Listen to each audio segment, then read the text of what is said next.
NTC मा बिना security code एउटा NTC युजर सिमबाट अर्को NTC सिममा ब्यालेन्स ट्रान्सफर गर्ने नयाँ तरिका। हजुर साथीहरु, welcome back to another video. नमस्ते, म हुँ सन्दीप र तपाईले हेर्दै हुनुहुन्छ Sandeep GC official YouTube channel. हजुर साथीहरु, तपाईहरु पनि के एउटा NTC युजरबाट चाहिँ अर्को NTC युजरमा चाहिँ ब्यालेन्स ट्रान्सफर गर्न खोजिरहनु भएको छ भने तपाईहरु एकदम सही ठाउँमा आउनु भएको छ। आशा छ यो भिडियो तपाईलाई एकदम हेल्पफुल हुनेछ। सो यसको लागि चाहिँ खासै धेरै त्यस्तो प्रोसेसहरु लामो छैन। त्यसको लागि चाहिँ म सिधै मैले आफ्नो मोबाइल स्क्रिनमा गएर तपाईलाई देखाउँछु। त्यहाँ चाहिँ मैले चाहिँ NTC एपको माध्यमबाट त्यहाँ चाहिँ तपाईलाई चाहिँ कसरी चाहिँ स्टेप बाइ स्टेप चाहिँ तपाईले चाहिँ ट्रान्सफर गर्न सक्नुहुन्छ भने त्यसको बारेमा। यदि तपाईहरु पनि NTC युजर हुनुहुन्छ भने तपाईहरुको लागि यो एकदम इन्फर्मेटिभ भिडियो रहनेछ। तपाईले चाहिँ आफ्नो NTC देखि अर्को NTC युजरलाई चाहिँ ब्यालेन्स ट्रान्सफर गर्नको लागि एकदम सजिलो र एकदमै भरपर्दो तरिका रहेको छ। यसलाई चाहिँ तपाईले चाहिँ मिस नगर्नु होला। यो भिडियो चाहिँ अन्तिमसम्म हेर्नु होला। हजुर साथीहरु, तपाईहरुले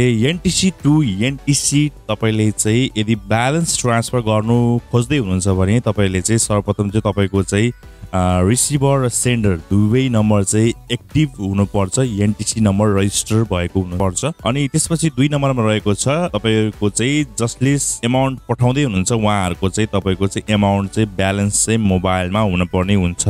हजुर त्यसपछि तपाई सर्वप्रथम चाहिँ तपाई आफ्नो चाहिँ यहाँ चाहिँ आउनु होला नेपाल टेलिकम एपमा। यो एपमा आइसकेपछि तपाईले यहाँ देखिरहनु भएको छ सम्पूर्ण कुराहरु। यहाँ तपाईको प्याक र त्यसपछि तपाईको करेन्ट ब्यालेन्स र भ्यालिडिटी र युजर सम्पूर्ण यहाँ आउँछ। त्यसपछि तपाईले यहाँ सिधै ट्रान्सफर ब्यालेन्समा क्लिक गर्न सक्नुहुन्छ। यसमा तपाईले प्रेस गरिसकेपछि तपाईले यहाँ चाहिँ डेस्टिनेसन नम्बर र तपाईले अमाउन्ट राख्नु पर्ने हुन्छ।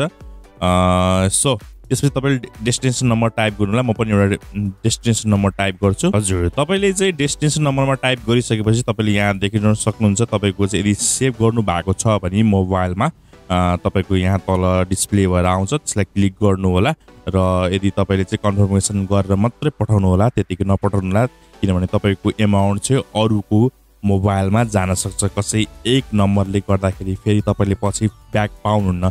त्यसपछि तपाईले यहाँ चाहिँ अमाउन्ट चाहिँ कति राख्न पर्ने हुन्छ, तपाईले कति अमाउन्ट पठाउन सक्नुहुन्छ त्यो हिसाबले तपाईले यहाँ राख्नु होला। मैले चाहिँ 100 रुपैयाँ पठाउन लागेको छु। त्यसपछि तपाईले यहाँ चाहिँ नम्बर पनि कन्फर्मेसन गर्नु, त्यसपछि अमाउन्ट गर्नु, त्यसपछि तपाईले यहाँ कन्फर्म गरेर पठाउन पर्ने हुन्छ। कन्फर्म गर्नु होला। हजुर त्यसपछि तपाईले यहाँ चाहिँ please check your mobile for verification code भनेको छ। Please enter the OTP code to transfer balance भनेको छ। तपाईलाई चाहिँ एउटा OTP कोड आउने हुन्छ। त्यसपछि तपाईलाई चाहिँ तपाईको चाहिँ मेसेज बक्समा चाहिँ एउटा चाहिँ 1422 बाट एउटा मेसेज आउँछ। त्यसपछि तपाईले आफ्नो इनबक्समा चेक गर्नु होला। काइन्डली युज अ कोड भनेर तपाईलाई चाहिँ एउटा आउँछ। त्यसपछि OTP कोड आउँछ तपाईको 6 डिजिटको फर अ ब्यालेन्स ट्रान्सफर भनेर आएको हुन्छ, खुलाएर आएको हुन्छ।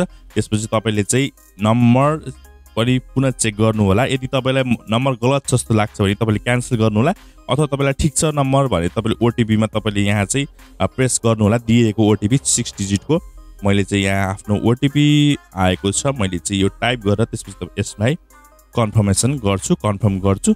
त्यो हिसाबले गर्दा तपाईलाई यहाँ चाहिँ ब्यालेन्स सक्सेसफुली ट्रान्सफर भनिएको छ। त्यसपछि तपाईले यहाँ ओके गर्नु होला। त्यसपछि तपाईको चाहिँ मोबाइलबाट पनि करेन्ट ब्यालेन्स घटिसकेको छ, यो मेसेज तपाईलाई आउँछ।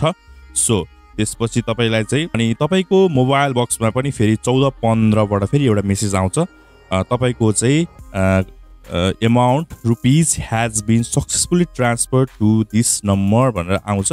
यो मेसेज तपाईलाई पनि आउँछ। उतापट्टि जो रिसिभर हुन्छ उहाँको मोबाइलमा पनि क्रेडिट भनेर आएको हुन्छ। साथीहरु, आजको यो भिडियोमा यति मात्रै। साथीहरु, आशा छ NTC देखि NTC मा ब्यालेन्स ट्रान्सफर गर्न मैले सिकाएको सटिक र सही र नयाँ तरिका तपाईले जान्नु नै भयो होला। आशा छ यो भिडियो तपाईहरुलाई एकदम हेल्पफुल र इन्फर्मेटिभ रह्यो होला। यदि यो भिडियो तपाईलाई इन्फर्मेटिभ लागेको छ भने चाहिँ तपाईले लाइक गरिदिनु होला। यो भिडियोले तपाईलाई कसरी सहयोग गर्यो अथवा तपाईसँग केही समस्या छ, केही त्रुटि छ भने हाम्रो कमेन्ट सेक्सनमा कमेन्ट गर्नु होला। यहाँ चाहिँ मैले रिप्लाई गर्ने छु जति सक्दो चाँडो। र यस्तै अरु भिडियो इन्फर्मेटिभ भिडियो हेर्न मन छ भने हाम्रो यस युट्युब च्यानल सब्स्क्राइब गर्नु होला, ताकि हामीले हाल्ने गरेको हरेक लेटेस्ट र इन्फर्मेसन भिडियो तपाईहरुको चाहिँ स्क्रिनमा सर्वप्रथम नोटिफिकेसन भएर आउनेछ। सो अर्को पनि यस्तै भिडियोको साथमा भेट्ने बाचाका साथ यस भिडियोबाट म सन्दीप लगायत मेरा समस्त टिम बिदा लिन चाहन्छु। हस्त नमस्ते, जय नेपाल, बाइ बाइ।